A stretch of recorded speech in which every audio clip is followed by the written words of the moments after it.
I called my family 13 times from a cardiac unit, while a monitor counted every uneven beat my heart was still willing to give me. My mother let the calls go silent because my sister Vanessa needed the perfect ribbon cut at her boutique opening.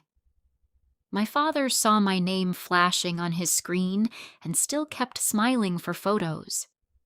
I lay there with wires on my chest, an IV in my arm, and a doctor outside my room using the kind of careful voice people use when they are not sure how much time you have left. I had spent years paying for everyone's comfort, but it took one hospital bed to show me who would reach for me when I had nothing left to give. So I made one more call. Not to my mother, not to my sister, to my lawyer. And before they finally remembered I existed, every paper they had counted on was already signed. Welcome back to Revenge Stories, where the quiet one in the family does not always break loudly. Sometimes she watches, remembers, and changes everything with a steady hand. This is a story about 13 ignored calls, a favorite daughter's big day, a hospital room full of truth, and the kind of revenge that does not need shouting to destroy a lie. To understand why I stayed so calm when they finally walked through my door, you need to know what those 13 calls really cost me, and why the silence on the other end was not an accident. It was the answer I had been refusing to hear for 33 years. My name is Audrey Winslow. I was 33 years old when my heart tried to quit in the middle of a Thursday morning. Not because I was weak, not because I was careless, but because I had spent most of my life mistaking exhaustion for responsibility. I owned a payroll and bookkeeping company in Ohio called Bright Ledger Solutions.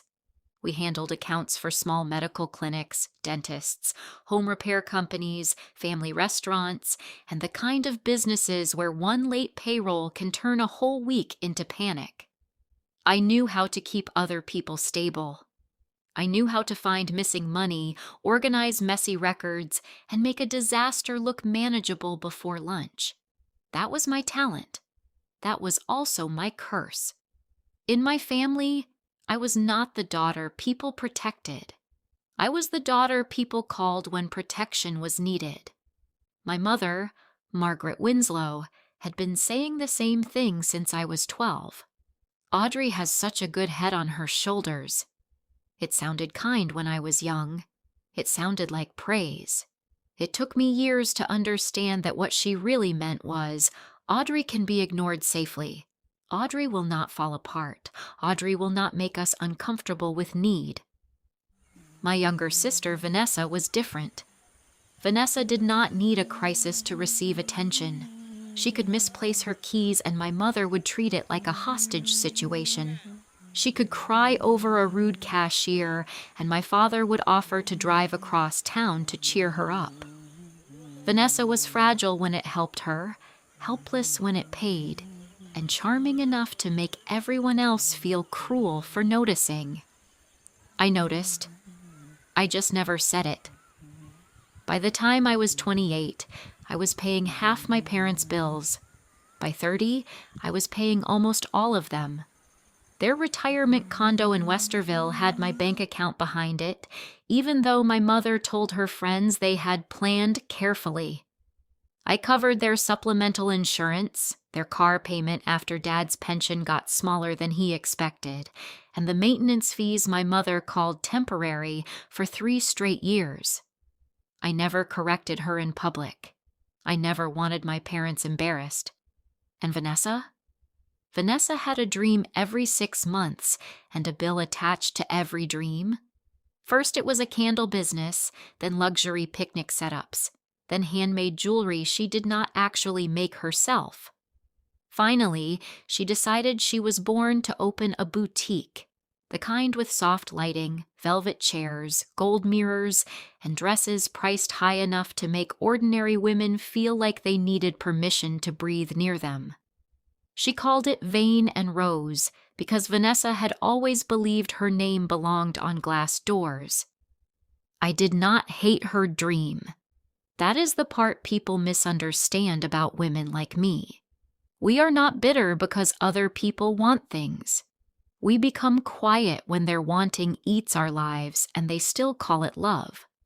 Vanessa and her husband, Preston Blake, did not have enough money for the boutique. Preston sold real estate badly and opinions confidently. He was the kind of man who wore expensive watches on credit and said things like, "Money is just energy," usually to someone else who had actual money. Vanessa came to me with glossy sketches, a lease proposal, and tears shining in her eyes like she had practiced them under a lamp. "Just until we launch," she said. "I swear, Audrey, I'll pay you back. I just need someone to believe in me." My mother sat beside her on my couch that night, touching Vanessa's hand like my sister was preparing for surgery instead of asking for another bailout. "You can do this for her," Mom said softly. "You're the stable one. Vanessa has finally found something that makes her feel alive." And because I was the stable one, because I had built an entire identity around not disappointing people who disappointed me constantly, I agreed. I did not hand Vanessa a blank check, but I guaranteed a line of credit for the boutique build-out. I paid the first 6 months of the lease directly to the property manager. I scheduled vendor deposits from one of my business reserve accounts, money I told myself I could replace by the end of the quarter. I even let Preston talk me into backing a portion of their inventory order because he said the opening would fail without a full visual experience. Those were his exact words. A full visual experience. My life almost ended while they were arranging that visual experience. For 2 months before the hospital, my body had been trying to get my attention in ways I kept filing under later. Tightness in my chest when I climbed stairs, a strange fluttering under my ribs during long client calls, pain in my jaw one night while I was reviewing payroll taxes at midnight.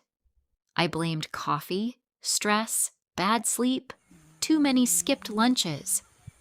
I promised myself I would rest after Vanessa's opening, after the quarterly reports, after my parents' insurance renewal, after everyone else stopped needing something for 5 consecutive minutes.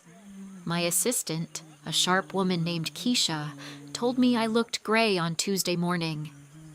"You need a doctor," she said, standing in my office doorway with a folder against her chest. "I need 3 more hours in the day," I told her. She did not laugh. "No, Audrey, I'm serious. You look like someone unplugged you."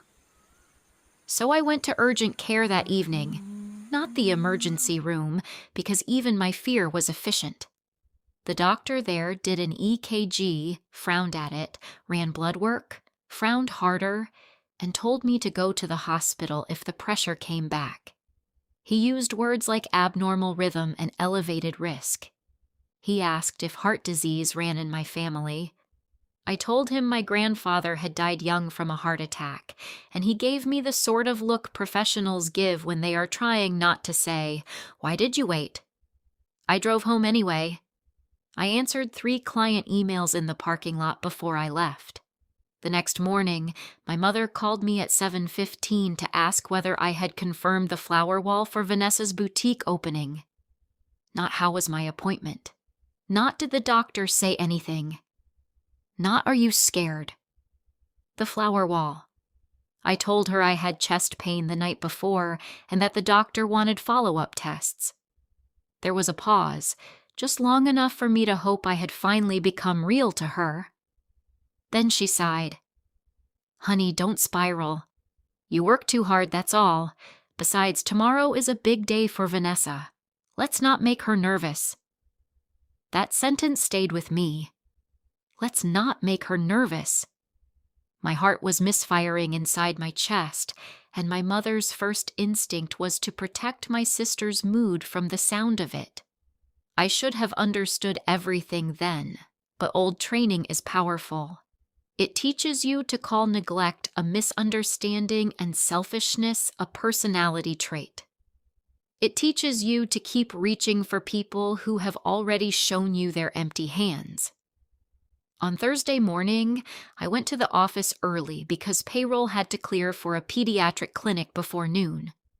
I remember the details with cruel brightness: the rain tapping against the window, the smell of burnt coffee from the break room, Keisha's purple cardigan hanging on the back of her chair, my phone lighting up with a photo from Vanessa, her standing under the boutique sign in a cream dress, one hand on her hip, captioned, "Almost time. Don't forget to send the vendor confirmation." I typed, "Looks beautiful." Then the room folded. It was not like fainting in movies. There was no graceful blur, no soft collapse.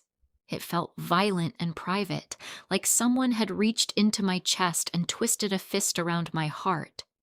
Pain shot up into my jaw, down my left arm, and straight through my back. My knees hit the side of my desk. My coffee spilled across a stack of invoices. I remember trying to breathe and realizing the air was available, but my body could not seem to use it correctly. Keisha found me on the floor. She did not ask permission. She called 911, then crouched beside me and kept saying my name in a firm voice, as if she could anchor me to the room by refusing to let me drift.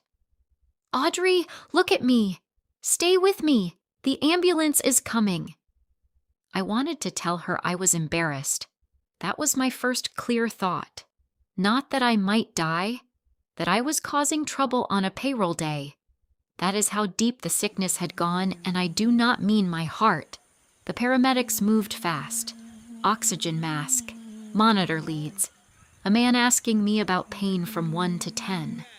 I tried to say 7 because 9 felt dramatic, but the sound that came out was not a number. It was a broken little breath that frightened even me. At the hospital, everything turned bright and urgent. Nurses cut open my blouse. Someone placed aspirin under my tongue. Someone else said my troponin levels were rising. I heard the phrase cardiac event, then possible blockage, then we need to move. I looked at the ceiling lights passing above me and thought, absurdly, that I had not rescheduled the payment for the boutique photographer. That is the kind of woman I had become. Half alive and still worried about someone else's invoice. By early afternoon, I was in the cardiac care unit. Not the ICU, but close enough that every face around me carried controlled concern. Dr. Grace Monroe stood at my bedside, calm, direct, and kind in a way that did not waste words. She told me I had suffered a serious cardiac episode.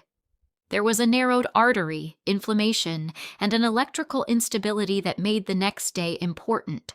They had caught it in time. Probably, they were treating me aggressively. I needed monitoring, medication, and absolute rest. Then she said, "You should call your family."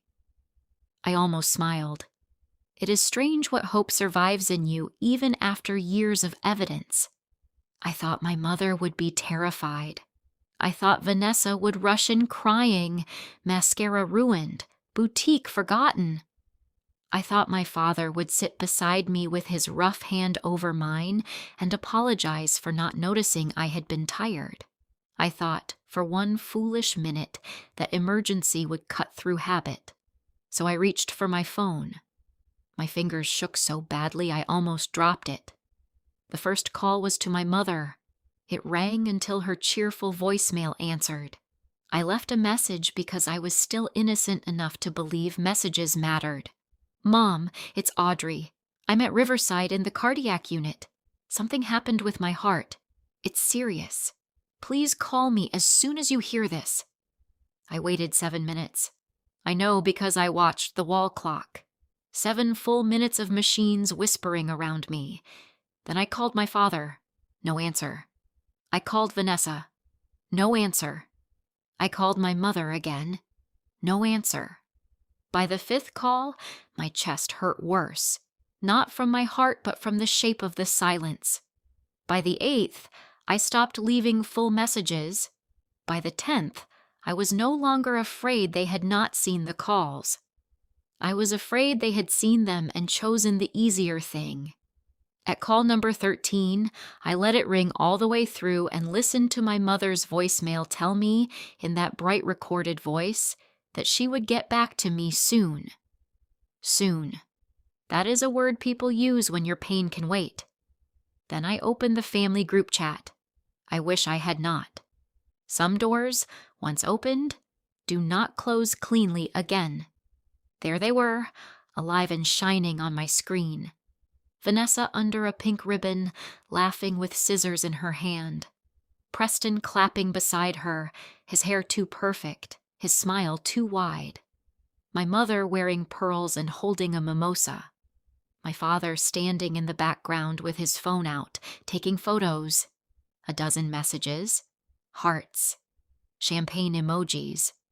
My mother's caption under one photo said, "Our baby girl made her dream come true. Family shows up for family. Family shows up for family." I stared at those words until they stopped looking like language and started looking like evidence. A minute later, Vanessa texted me privately. "OMG, Mom said you called a bunch. We're in the middle of everything. Hope they're handling it. Please don't stress Mom today. She's been so excited. Hope they're handling it. They, the doctors, the nurses, the strangers, the people paid to care whether my heart kept beating." My sister had outsourced her concern and still expected gratitude for the update. I did not answer. I turned my phone face down on the hospital blanket and looked at the ceiling. Something inside me went very still. Not numb. Not broken. Still in the way a courtroom becomes still before a verdict is read. That was the moment the old Audrey began to leave me. For years, I had confused being useful with being loved. I had mistaken access for intimacy, obligation for connection, and financial dependence for family closeness. But there is a brutal clarity that comes when you are lying under hospital lights, uncertain about your own survival, watching the people you have carried celebrate themselves 20 minutes away. They were not unable to come. They were unwilling to be inconvenienced before the money stopped. There was one person I had not called. My younger brother, Logan. Logan was 30, a mechanic at a vocational school, the kind of man who showed love by fixing a loose railing without announcing it. He had never learned how to perform emotion for family photographs, which meant my mother considered him difficult to read. I considered him honest. I hesitated before calling him because even then, even with wires on my chest, I did not want to interrupt his workday. That is what happens when you are trained to make your needs small. You can be frightened for your life and still feel rude asking for company. But I called. He answered on the second ring. "Hey, Aud." That was all it took. My throat closed. "I'm in the hospital," I said. "It's my heart." His voice changed instantly. "Which hospital?" "Riverside." "I'm leaving now." "No, Logan, you don't have to." He hung up. 42 minutes later, he walked into my room with grease still under his fingernails, rain on his jacket, and fear all over his face. He came straight to the bed, took my hand carefully because of the IV, and said, "I'm here. You're not doing this alone." I did not cry when the paramedics loaded me into the ambulance. I did not cry when the doctor explained the danger. I did not cry after 13 ignored calls, but I cried when my brother said, "You're not doing this alone," because I realized I had never known how badly I needed to hear it. Logan stayed through the night. He sat in the hard chair beside my bed and watched every nurse who came in, not suspiciously, just present. When the monitor beeped in a different rhythm, his eyes opened. When I woke thirsty, He was already reaching for the water cup. At 3 o'clock in the morning, when pain rolled through my chest again and fear sharpened my breath, he leaned forward and said, "Look at me. Breathe with me. I'm right here." He did not fix it. He could not. But he witnessed it. That was more than anyone else had offered. By Friday morning, the medications were working. My numbers improved. Dr. Monroe said the danger was not gone, but it had moved back a few steps. I was tired in a way sleep could not repair. My body felt borrowed. My life felt newly conditional. And with that strange, quiet clarity, I began taking inventory. My parents' condo payment was due in 9 days. Their insurance premium drafted automatically from an account I controlled. Vanessa's second vendor installment was scheduled to go out Monday morning. The boutique line of credit, the one I had guaranteed, had final paperwork pending. Preston had asked me to sign one last confirmation after the opening, just to keep things smooth. My life insurance still named my parents as primary beneficiaries. My old will, written when I still believed sacrifice created loyalty, left a large portion of my estate to my parents and Vanessa. Logan was barely mentioned because Logan had never asked for anything, and in my family, not asking was how you disappeared. I thought about the group chat, the ribbon, the caption, "Family shows up for family." Then I thought about Logan asleep upright in a chair, his jacket folded under his head because he refused to leave. My life had been pointed at the wrong people. I picked up my phone and called Nathaniel Price. Nathaniel had been my attorney since Bright Ledger was 2 years old and nearly ruined by a bad contract I had been too trusting to question. He was careful, elegant, and almost annoyingly calm. He had the kind of voice that made panic feel unsophisticated. He answered on the third ring. "Audrey?" "Nathaniel," I said. "I'm in the hospital. I need to change my will, my insurance beneficiaries, several payment authorizations, and a business guarantee. Today." Silence. Then, "Are you safe?" That question alone nearly undid me. Not "are you sure?" Not what happened. "Are you safe?" "I'm being treated," I said. "I had a serious cardiac event. I'm stable enough to talk. Tell me what you want done." So I did. I told him about the 13 calls, about the boutique opening, about the text telling me not to stress my mother, about Logan leaving work and showing up. I told him I wanted my parents removed from my life insurance. I wanted Vanessa removed from the will. I wanted Logan added. I wanted a portion of my estate directed to a hardship fund for women recovering from medical crises without family support, something I had thought about creating for years, but never prioritized because I was too busy funding velvet chairs for Vanessa. I wanted my parents' luxury support stopped immediately, though I was willing to revisit basic care later. I wanted all automatic payments reviewed and frozen. I wanted the boutique vendor transfers canceled before they cleared. I wanted my guarantee on Vanessa and Preston's credit line withdrawn before the final documents were completed. Nathaniel listened without interrupting. When I finished, he said, "I can come to the hospital, but I need to ask you something as your lawyer, not as your friend. Are you making this decision because you are hurt or because the facts have changed?" I looked at Logan sleeping in the chair, one hand still resting on the edge of my blanket. "The facts were always there," I said. "I just stopped protecting myself from them." Nathaniel exhaled softly. "All right, then we do it correctly." Correctly mattered. I knew it. He knew it. My mother would try to call me unstable. Vanessa would say I was jealous. Preston would use words like coercion without knowing how to spell them. If I signed legal papers from a hospital bed, they would attack the bed before they faced the reason. So Nathaniel told me to ask Dr. Monroe for a capacity note.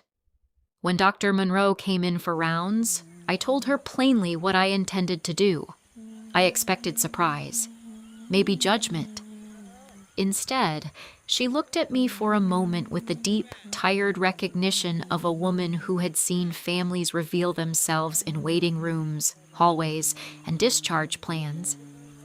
"Do you understand the decisions you're making?" she asked. "Yes."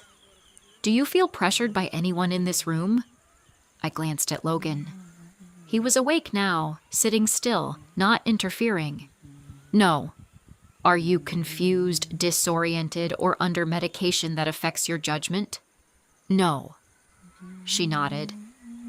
"Then I'll document that you are alert, oriented, and capable of making medical, legal, and financial decisions. I can also witness if needed." My nurse, Diane Foster, agreed to be the second witness. Diane was in her late 50s, square-shouldered, with silver hair pinned at the back of her head, and the expression of a woman who had no patience for nonsense, but endless patience for pain. She had already seen my phone light up and go dark enough times to understand more than I had told her. Nathaniel arrived just after noon with a leather folder, a portable notary stamp, and the professional calm of a man bringing order into a room full of betrayal. He set the documents on the rolling tray table where my untouched breakfast had been. For a moment, I looked at the papers and thought about how strange life is. One day, a tray holds hospital oatmeal. The next, it holds the end of a family's access to you. He explained every document. Slowly, carefully, no drama. First, the updated life insurance beneficiary form. My parents came off. Logan became the primary beneficiary, with the medical hardship fund as secondary. Second, the revised will. My parents and Vanessa were removed from major inheritance. Logan received the house, my personal accounts, and controlling authority over Bright Ledger if I died unexpectedly. The hardship fund received a significant portion of liquid assets. My employees were protected through a continuity trust. Third, the payment freezes. My parents' condo extras, car payment, and discretionary support were halted. Basic insurance would continue for 30 days while I reviewed long-term arrangements. I was not cruel, but I was no longer careless with mercy. Fourth, the boutique transfers. The remaining vendor payments were canceled. The reserve account access was revoked. Preston and Vanessa's credit guarantee was withdrawn before final approval. Fifth, the emergency contact and medical authority forms. My mother was removed. Logan was added. That last one hurt in a place money could not reach. I read each line. I asked questions. I changed 2 phrases. Nathaniel watched me closely, not because he doubted me, but because he understood exactly what people would claim later. Then I signed, Audrey Winslow, over and over. My hand was steady. That almost made me laugh. My heart had betrayed me. My family had abandoned me. But my hand, the same hand that had signed checks and guarantees and rescue plans for years, did not tremble once when I finally signed for myself. Dr. Monroe witnessed. Diane witnessed. Nathaniel notarized. When the last page was complete, he gathered the originals and placed copies in a neat stack beside my bed.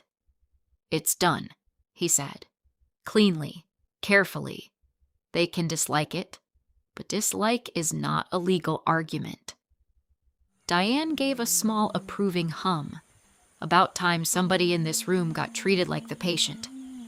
Logan looked down at the documents, then at me. "You sure?" I nodded. He did not ask if I was being too harsh. He did not ask me to think about Mom.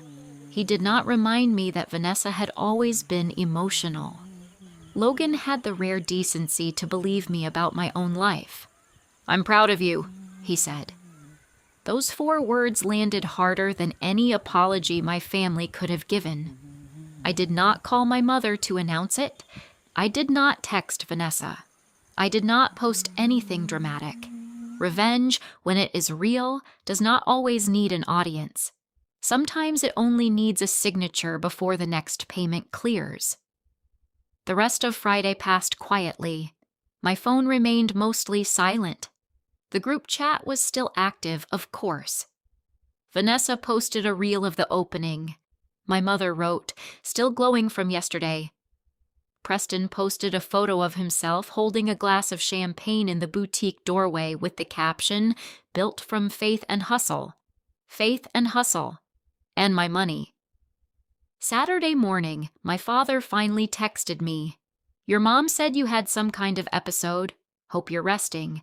We'll check in after things calm down. Some kind of episode. After things calm down." I stared at the message for a long time, then placed the phone back on the table without answering. Something had changed in me. Before, I would have responded immediately. I would have softened his guilt before he fully felt it. I would have written, "I'm okay, don't worry, I know everyone was busy." I would have made my own abandonment easier for him to carry. Not this time. By Sunday, I had been moved out of the cardiac unit to a regular monitored room. My color was better. My chest still ached. I was going home soon with medication, follow-up appointments, and instructions that included the phrase "reduce stress," which felt almost comedic considering my family was about to discover stress for the first time, without me absorbing it for them. The first crack came Monday morning at 9:17. Preston called Logan. Not me. Logan. That told me plenty. Logan answered on speaker after glancing at me. Preston's voice was sharp, stripped of its showroom charm. "Hey man, is Audrey with you?" Logan looked at me. I nodded. "She is. There's some issue with the boutique account. Vendors are saying payments got canceled. The bank is also asking about a guarantor withdrawal.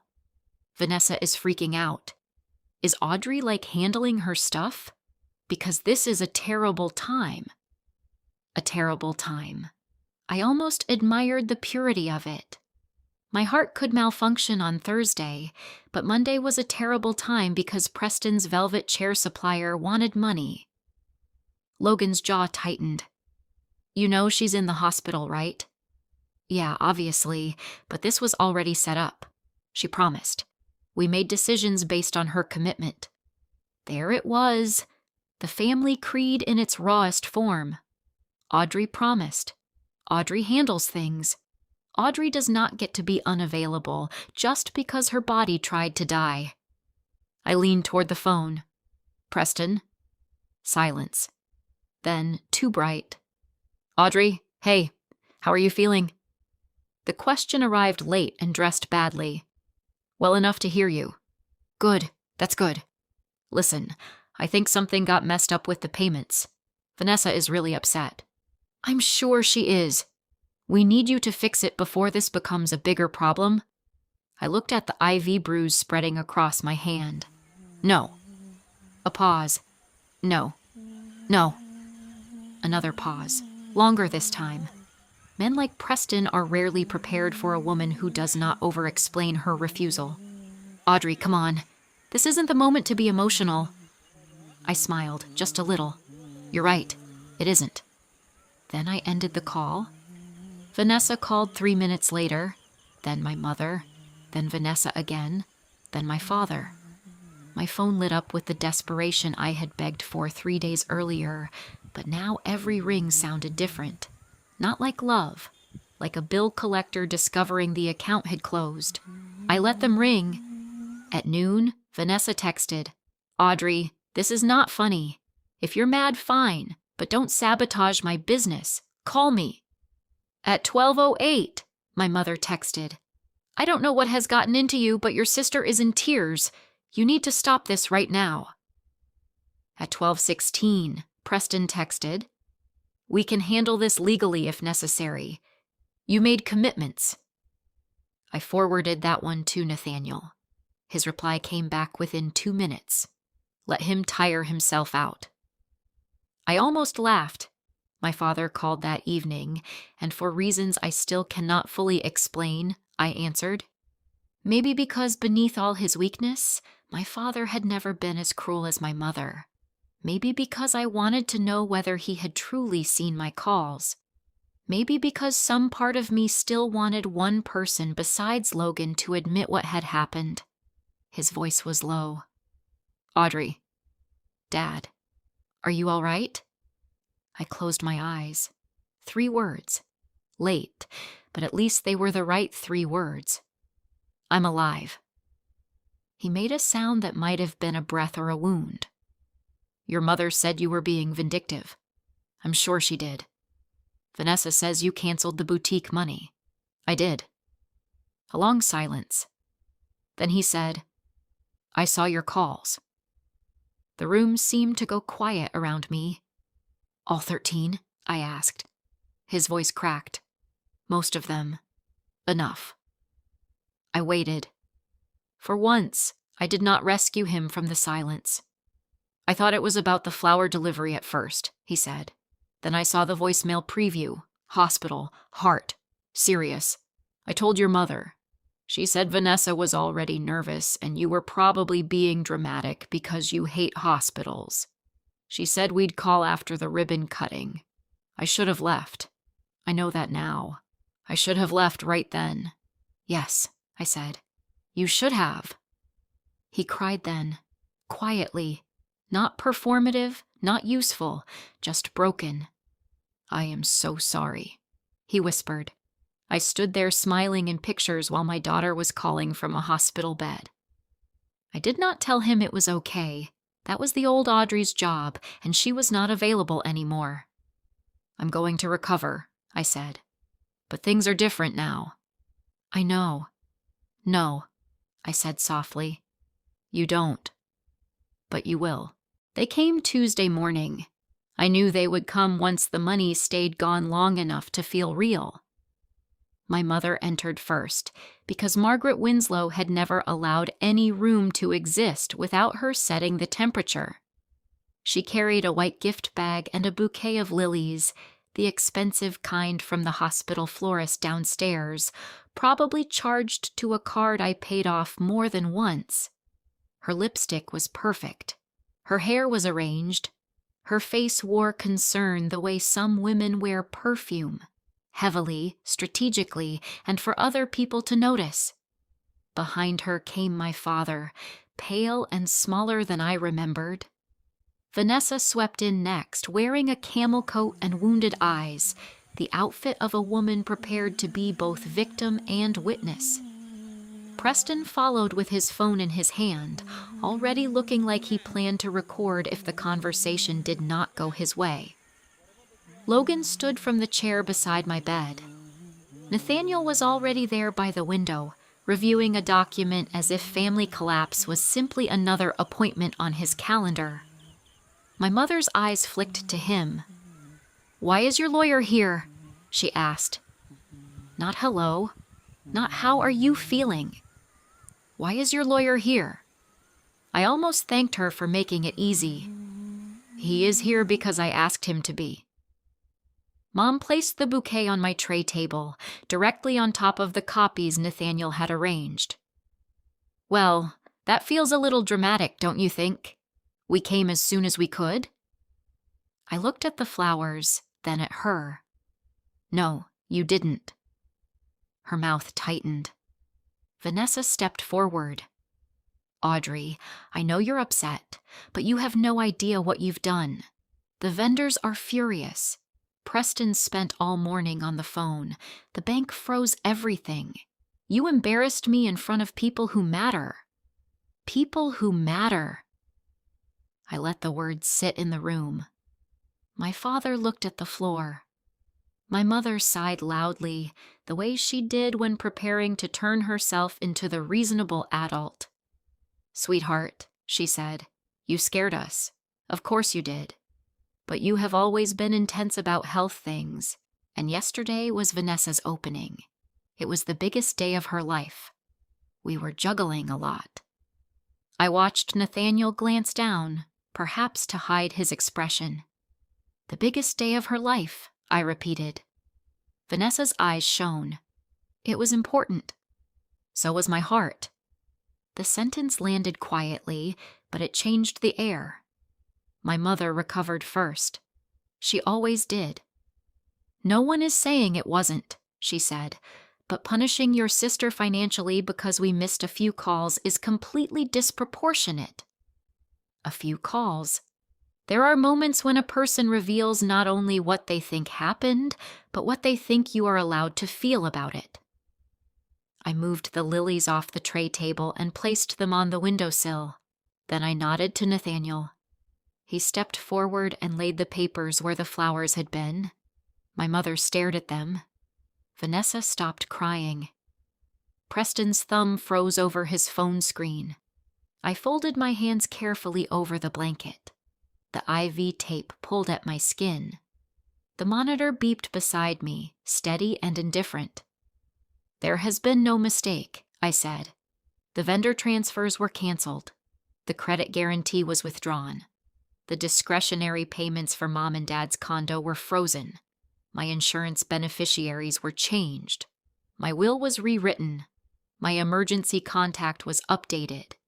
Everything was done legally, witnessed, documented, and notarized. My mother's face emptied for half a second before fury rushed in to fill it. You did what? I changed the papers that gave you access to my life after you showed me you had no interest in my life. Vanessa stared at me as if I had slapped her. You're destroying my boutique. No, I said, I'm no longer financing it. That is the same thing. It only feels the same because you built it with money that was not yours. Preston stepped forward. Careful. You guaranteed that line of credit. Nathaniel looked up. His voice was smooth. No final guarantee was executed. Ms. Winslow withdrew before the bank completed the approval. You were notified yesterday. Preston's face reddened. She promised. She was allowed to reconsider, Nathaniel said. People are allowed to change their minds before signing binding financial obligations, especially after a medical emergency. My mother pointed at him. This is manipulation. She is in a hospital bed. She is medicated. She is angry. None of this will hold. There it was. The exact door we had already locked. Dr. Monroe was not in the room, but her note was, Diane Foster was not standing there by accident. She had come in to check my vitals and stayed with the calm authority of a witness who had seen enough. Nathaniel lifted one page. Dr. Grace Monroe documented that Ms. Winslow was alert, oriented, lucid, and fully capable of making legal and financial decisions at the time of signing. Nurse Diane Foster witnessed the documents. So did Dr. Monroe. Everything was notarized and filed. Diane, from near the door, added, She knew exactly what she was doing. My mother turned toward her, offended by the existence of another woman who would not bend. This is a family matter. Diane's expression did not change. Then family should have been here earlier. No one spoke. It was the most beautiful silence I had ever heard. Then my mother turned back to me, and the mask dropped fully. You selfish girl, she said, after everything we did for you. I almost smiled, not because it was funny, but because there it was at last. The old script, brought out because nothing else had worked. What did you do for me this week? I asked. She blinked. I called 13 times. I left messages saying I was in a cardiac unit. Vanessa texted me not to stress you. Dad saw the calls. You all stayed at the boutique. You posted pictures. You wrote, Family shows up for family. Then, when the payment stopped, you found the hospital without any problem. Vanessa started crying harder. I didn't understand it was serious. You did not ask. I was overwhelmed. So was I said. Only my heart was failing, not my flower wall. Preston muttered, This is insane. Logan moved slightly, not threatening, just enough to remind Preston that I was not alone. My mother's voice sharpened. You are punishing us because we celebrated your sister. You have always been jealous of Vanessa. Always. You could never stand that she needed us more. There it was. The accusation she had used my whole life whenever I tried to name the imbalance. Jealous. Cold. Difficult. Too independent. Too sensitive. Too much and not enough, depending on what they needed from me. Before, those words would have dragged me into defense. I would have listed what I paid for. I would have explained my intentions. I would have begged my mother to see the difference between jealousy and pain. But Nathaniel had warned me the night before. Do not argue with someone who survives by changing the subject. So I did not defend myself. I looked at my mother and said, You called me dependable, so you never had to be dependable for me. Her mouth opened, then closed. I continued, still calm. You called me strong, so you could ignore my fear. You called Vanessa fragile, so you could excuse her selfishness. You called my money family support when it helped you, and cruelty when I stopped giving it. I am done letting you rename things until I sound guilty. My father sat down hard in the corner chair and covered his face. Vanessa whispered, What am I supposed to do now? For the first time, I said. Something I have had to do for years. Figure it out without someone quietly saving you. That is cruel. No, Vanessa. Cruel was telling me not to stress Mom while I was in a cardiac unit. Cruel was calling when your vendor payments failed, not when my heart did. This is not cruelty. This is consequence. She looked at my mother, expecting rescue. My mother, for once, had none ready. Preston tried again. We can sue. Nathaniel actually smiled then, a small professional smile that made Preston look less certain. You can spend money attempting to sue, he said. That is different from having a viable claim. Preston went quiet. I turned to my father. Dad? He looked up. His eyes were wet. You saw my calls? He nodded. You listened to Mom instead of calling me back. His face crumpled. Yes. Say it. My mother snapped. Audrey, don't humiliate him. I did not look at her. Say it, Dad. My father swallowed. I saw your calls from the hospital. I knew something was wrong. I chose not to answer because it was easier to follow your mother than to face what you needed. The words shook as he spoke them, but he spoke them.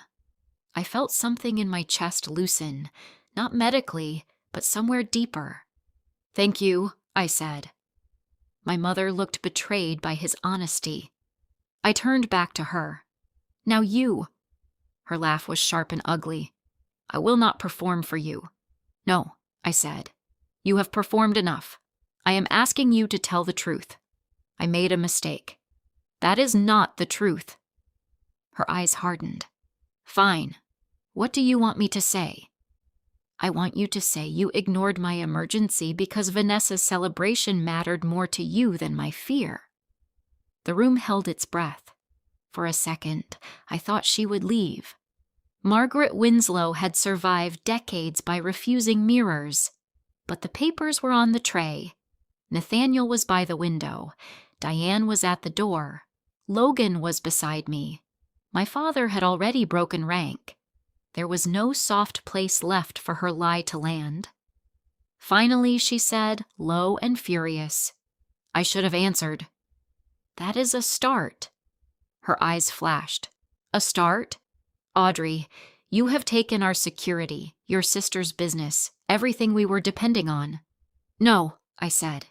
I took back what you were depending on without respecting the person providing it. That sentence ended the fight. Not because they agreed, but because there was nowhere left to move. The facts had become furniture in the room. They could bump into them, hate them, complain about them. but they could not make them disappear. I did not leave my parents homeless. That matters to me. Revenge without boundaries can become the same ugliness that created it. I was not interested in becoming my mother with better paperwork. So I told them what would happen next. Basic medical insurance would continue. I would cover a modest portion of necessary housing for 3 months, not the luxury condo extras, not the club fees, not the upgrades my mother liked to pretend were essential. After that, we would review their actual budget with Nathaniel present. No more automatic access, no more invisible rescue, no more pretending money from me was just the universe rewarding them for being charming. My mother looked like she had swallowed glass. "And Vanessa?" she asked. I turned to my sister. "Vanessa gets nothing else from me." She flinched. No vendor payments, no credit guarantees, no emergency transfers, no rent support. If the boutique can survive on sales, it survives. If it cannot, it closes. That will be painful. It will also be honest. Vanessa cried in a different way then. Less performance, more fear. For the first time, I saw the child my mother had created. A woman never taught to stand because someone always placed a cushion beneath her before she fell. I felt sorry for her. But pity is not a payment plan. Preston left first. He muttered something about calls to make and walked out without looking at me. Vanessa followed after a minute, wounded and furious, but quieter than she had entered. My mother lingered near the door, waiting, I think, for me to soften, waiting for the familiar Audrey to return and clean up the emotional mess. She did not come. Only my father remained after she left. He stood beside my bed, older than he had looked that morning. "I don't deserve it," he said, "but I'd like to come tomorrow, just to sit, if you'll allow it." I studied him. Cowardice had hurt me, but his shame, unlike my mother's anger, had opened a door. "You can come," I said, "but do not come as her messenger." "I won't. And don't come to make yourself feel better." He nodded slowly. "Then I'll come to make sure you're not alone." That answer was good enough for one day. After they left, the room felt enormous. Logan sat back down. Diane checked my blood pressure and gave me a look over her glasses. "Best numbers you've had all morning," she said. I laughed for the first time in days. It hurt my chest, but not in a frightening way. Recovery was slow. The body, I learned, keeps receipts too. I went home with medication lined up on my kitchen counter, follow-up appointments in a folder, and Logan sleeping on my couch for the first week, even though I told him I was fine. He said, "I know you're fine. I'm staying anyway." That became my favorite kind of love, the kind that does not wait for collapse to be invited. Vanessa's boutique lasted 4 months. Without my money, the numbers told the truth quickly. The rent was too high, the inventory too expensive, and Preston's confidence turned out not to be an operating strategy. She closed Vane and Rose before winter, then took a management job at a department store. My mother called it a tragedy. I called it employment. Preston blamed me publicly until someone asked why his business plan depended on his sister-in-law's heart surviving long enough to fund it. After that, he became quieter online. My parents moved out of the Westerville condo the following spring, not into poverty, not into disaster, into a smaller apartment near my father's doctor, within a budget they could actually understand because Nathaniel and I made them look at every number. My mother hated it. She said it felt like going backward. I told her that living within your means is only backward when someone else has been dragging you forward. Our relationship did not magically heal. Stories like this should not lie about that. My mother apologized twice, both times stiffly, both times as if the words had splinters. The second apology was better than the first.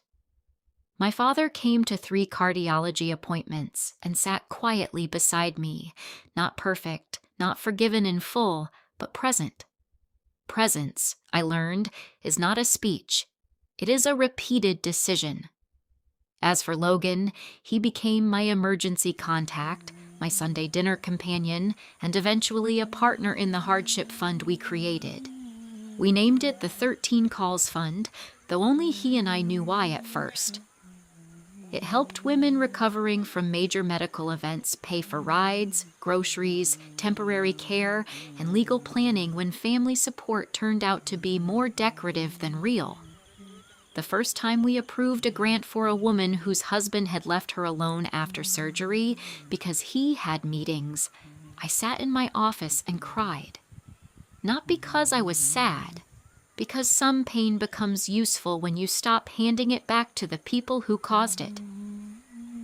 A year after my cardiac event, I drove past Vanessa's old boutique space. The gold sign was gone. A tax office had moved in. Through the window, I saw plain desks, fluorescent lights, and a man taping business hours to the glass. Nothing velvet, nothing curated, nothing pretending. I sat at the red light and waited for some grand feeling to arrive. Triumph, maybe. Satisfaction. Victory. It did not come. What came instead was peace. Not soft peace. Earned peace. The kind that stands with its back straight because it no longer needs to be understood by people committed to misunderstanding it. My family once believed I would always answer, always pay, always smooth the moment, always survive quietly enough that nobody had to feel guilty for leaving me alone. They were wrong. I called 13 times from a hospital bed and learned exactly who they were. Then I made one more call and became exactly who I needed. And if there is one thing I know now, it is this. The strongest person in the family is not the one who carries everyone forever. Sometimes the strongest person is the one who finally sets the weight down, signs her own name, and lets the people who only loved the support feel what life is like without the beam they never bothered to thank. Commentary time. Now let's sit with what Audrey's story is really saying, because this is not just a hospital story, and it is not just a family argument dressed up with legal papers. This is the kind of story that reaches into a quiet place many people do not talk about, the place where love and usefulness get tangled until you no longer know whether people value your heart or only the things your hands can provide. Audrey did not wake up one morning and decide to become cold. She did not become cruel from a hospital bed. What happened to her was much more painful than anger. She finally saw the pattern without the soft lighting she had always put around it. Her family had trained her to be the dependable one, the calm one, the financially responsible one, the one who could be postponed because she would always understand. And that sounds flattering until you realize it is also a cage. What makes this story hit so hard is the number. 13 calls, not one missed call, not a confused moment, not somebody's phone on silent during dinner. 13 calls from a cardiac unit. Think about that.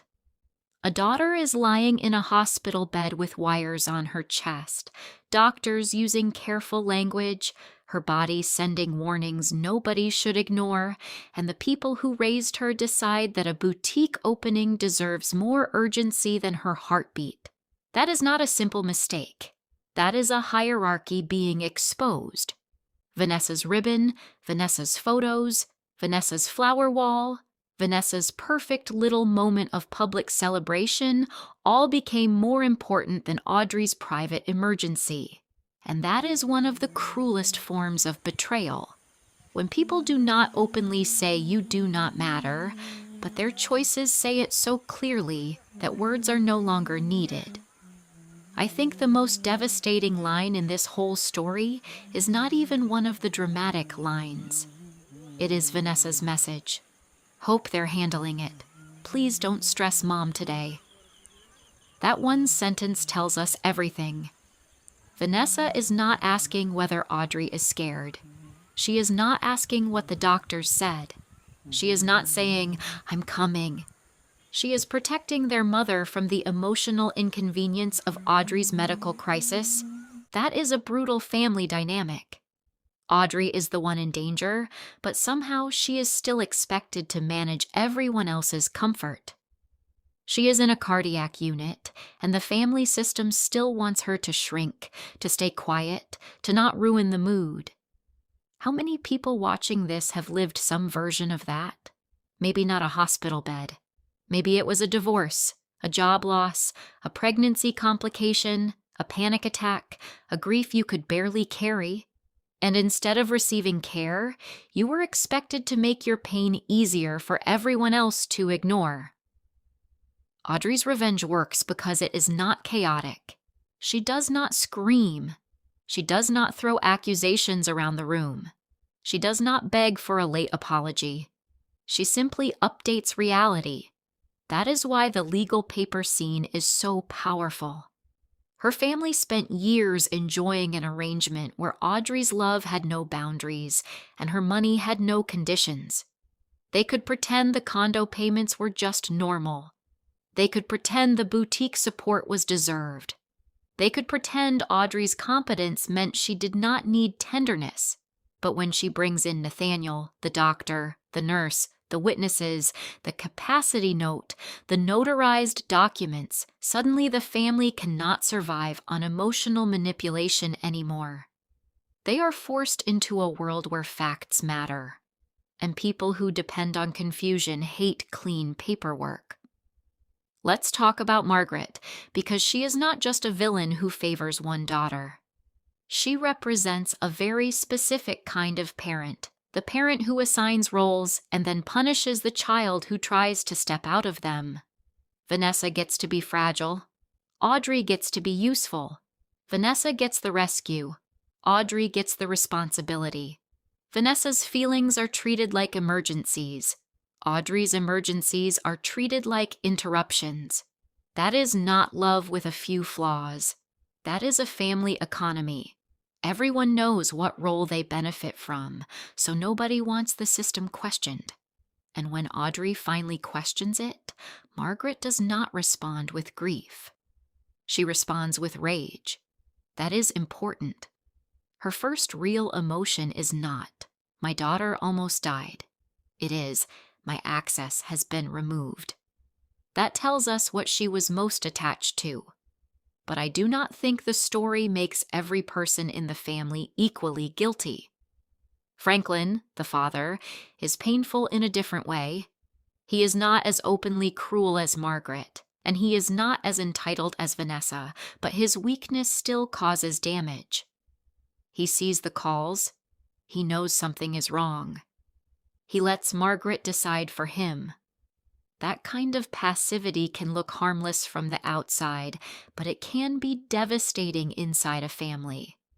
Sometimes the quiet parent becomes the safer one in our imagination because they are not the loudest abuser, but silence can still sign the permission slip for harm. Franklin's guilt matters because he finally names what he did. He does not dress it up. He says he saw the calls and chose not to answer because it was easier. That honesty does not erase the harm, but it creates the first real crack in the family's denial. And in stories like this, truth is often the first form of repair. Logan, on the other hand, is the emotional counterweight of the story. He does not give a speech. He does not need a dramatic entrance. He simply asks, "Which hospital?" and leaves. That is love in its cleanest form. No performance, no negotiation, no making Audrey prove that her emergency is serious enough to deserve him. He shows up with grease on his hands and fear on his face, and suddenly Audrey experiences something she has given everyone else for years: presence. That is why she cries when he says she is not doing this alone. She is not crying only because she is sick. She is grieving every moment she spent thinking she had to earn the right to be cared for. Logan becomes proof that love does not always need to be chased. Sometimes the right person does not need a detailed explanation. They hear pain in your voice and they move. There is also a deeper financial truth here that many people avoid discussing because money makes family stories uncomfortable. Audrey's money had become the family's hidden infrastructure. Everyone built plans on it, but nobody respected the person behind it. That is why Preston's reaction is so revealing. He does not call with concern. He calls with panic over vendor payments and bank paperwork. In his mind, Audrey's medical emergency is unfortunate, but the canceled payments are the real crisis. That is the moment where the audience can see the whole arrangement clearly. They did not just love Audrey poorly, they had converted her into a resource. And when a person becomes a resource, their exhaustion is treated like a maintenance issue, not a human warning. The line, "I'm no longer financing it," is one of the cleanest lines in the story because it separates cruelty from consequence. Vanessa says Audrey is destroying the boutique, but Audrey is not destroying anything. She is removing artificial support. That distinction is everything.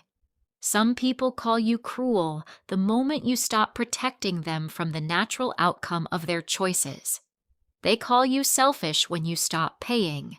They call you vindictive when you stop rescuing. But what they often mean is, I built my comfort on your silence, and now your boundary feels like an attack.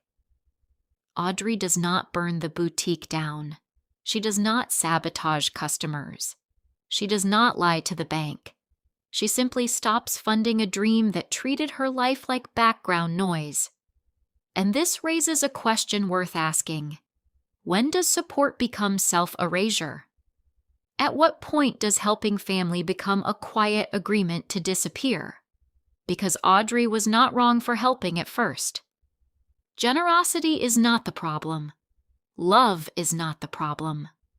The problem begins when help becomes expected, when gratitude disappears, when the giver is not allowed to have needs, when every boundary is treated as betrayal. There are people who will accept your sacrifice for years and still act shocked when you ask for basic care. They will take the money, take the time, take the emotional labor, and then accuse you of changing when you finally stop bleeding quietly for them. Audrey's strength is not that she cuts everyone off in a dramatic blaze. Her strength is that she becomes precise. That is a higher form of power. She keeps basic medical insurance going. She offers limited, structured support to her parents for a short period. She refuses to finance luxury, fantasy, and entitlement. That tells us she is not trying to become heartless. She is trying to become honest. There is a difference between revenge that wants to destroy and justice that wants to restore proportion. Audrey does not leave her parents in the street. She leaves them with the truth. She does not ruin Vanessa's life. She removes the illusion that Vanessa's life can be built endlessly on someone else's labor. The hospital confrontation is satisfying because every person is forced to meet the version of Audrey they never expected. They expected the old Audrey, apologetic, tired, available, easy to guilt. They expected a sick woman they could pressure. Instead, they find a woman with witnesses, documents, and a calm voice. That calmness is what makes the scene so sharp. Shouting would have given Margaret something to fight. Tears would have given Vanessa something to weaponize. But Audrey's composure leaves them with nothing except the facts. And facts are terrifying to people who have survived by controlling the emotional atmosphere. I want to ask the audience something here. Have you ever been treated like the strong one until you needed strength from someone else? Have you ever noticed that people praised your independence mostly because it made them comfortable ignoring you? Have you ever had someone call you dramatic only after they failed to respond when your pain was still quiet? These questions matter because stories like Audrey's are not rare. They happen in families, marriages, friendships, workplaces, and communities. The dependable person becomes the emergency contact for everyone, but when their own emergency arrives, people act surprised that they are human at all. There is a quiet tragedy in Vanessa too, even though she is responsible for her behavior. She was raised to be rescued, and that kind of favoritism damages the favorite child in a different way. Vanessa never learned the dignity of standing on her own because Margaret kept handing her a script where need became identity and Audrey became the solution. That does not excuse her cruelty. It explains why she is so shocked when the money stops. She genuinely believes Audrey's support is part of the natural order. She thinks losing it is an attack because she never understood it as a gift. That is what entitlement does. It turns gifts into rights and boundaries into betrayals. The ending is not fantasy forgiveness, and that is why it feels more mature. Audrey's relationship with her mother does not magically become warm. Franklin does not become perfect overnight. Vanessa does not suddenly deliver a beautiful apology under soft music. Real life rarely works that way. What changes is Audrey's position inside the story. She is no longer standing under everyone else's expectations. She is no longer begging to be chosen. She is no longer confusing family access with family love. She builds the 13 Calls Fund, and that detail gives the pain a new direction. The worst moment of her life becomes a doorway for helping women who know what abandonment feels like when the world thinks they are already being cared for. That is one of the most meaningful transformations in the story. Audrey does not just survive betrayal. She converts it into structure, into policy, into help for other people. She does not let the pain stay trapped inside the family that caused it. She moves it outward and gives it purpose. That is powerful because healing is not always about forgetting. Sometimes healing is about refusing to let the people who hurt you be the final authors of what the hurt becomes. Audrey's 13 calls become more than evidence of neglect. They become the name of a fund, a reminder, a line in the sand, a way of saying, nobody should have to be alone just because everyone assumed they were strong enough. And maybe that is the central truth of this whole story. Strength should never be used as an excuse to abandon someone. Strong people still need phone calls answered. Strong people still need hospital chairs filled. Strong people still need someone to notice when their voice sounds different. The fact that a person can carry a lot does not mean they should carry everything. The fact that someone has money does not mean they owe you their peace. The fact that someone has always forgiven you does not mean they never learned how to stop. Audrey's revenge is quiet, but it is not small. It changes bank accounts, legal documents, family roles, and emotional power. It exposes who came for love and who came for access. It makes every person face the difference between being related and being present. And that is why the story stays with us. Because the deepest betrayal is not always the loudest one. Sometimes it is a phone ringing in a hospital room while your family smiles for pictures somewhere else. Sometimes justice is not a courtroom. Sometimes it is a woman in a hospital bed signing her own name with a steady hand.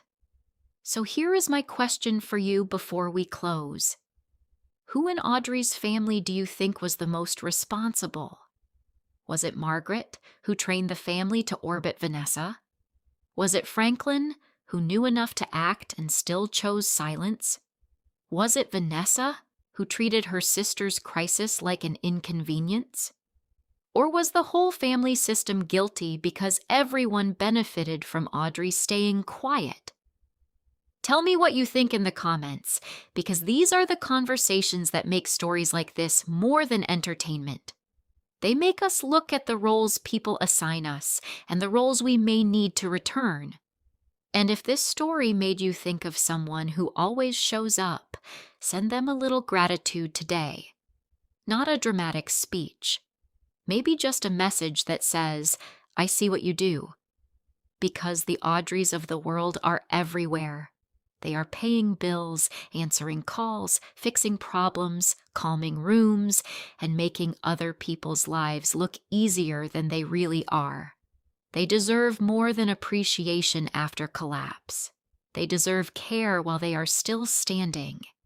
And if you have ever been the strong one, the useful one, the one everyone remembered only when something needed fixing, let Audrey's story remind you of this. You are allowed to change the papers. You are allowed to change the access. You are allowed to stop being the emergency plan for people who would not cross town for your emergency. That is not bitterness. That is dignity finally learning how to protect itself. Thank you for staying with this story till the end. Share your thoughts in the comments. Tell us which moment hit you the hardest, and subscribe to Revenge Stories for more emotional family drama, quiet revenge, painful truth, and justice that arrives with a calm voice and a steady hand